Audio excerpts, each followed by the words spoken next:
একবার একটি বাদশাহ তার নিজের এলাকায় মানুষ চলাচলের রাস্তায় বড় একটি পাথর রেখে দেয়।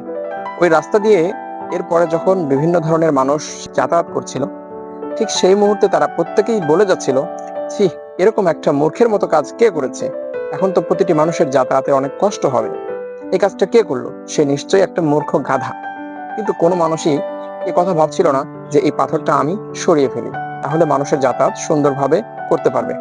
এক পর্যায়ে গিয়ে একটা মূর্খ লোক সেখানে উপস্থিত হয় এবং তার মাথায় এই বিষয়টা আসে যে আমি যেমন ভাবে বাধাপ্রাপ্ত হচ্ছি, আরো 10 জন মানুষ হয়তোবা এভাবে বাধাপ্রাপ্ত হতে পারে। কাজে এই পাথরটা আমি আমার দায়িত্বে সরিয়ে নিই। এরপরে পাথরটা সরানোর পরে সে একটা চিঠি দেখতে পেল। সেই চিঠিতে লেখা আছে, এখানে যা কিছু আছে সবকিছুই তোমার। এরপরে সে সেখানে লক্ষ্য করে দেখতে পেল সেখানে স্বর্ণের একটা থলে রয়েছে। এরপরে সে সেগুলো নিয়ে বাসায় ফিরে যায়।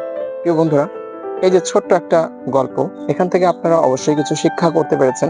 কে কি শিক্ষা করেছেন একটু কমেন্ট করে জানাবেন।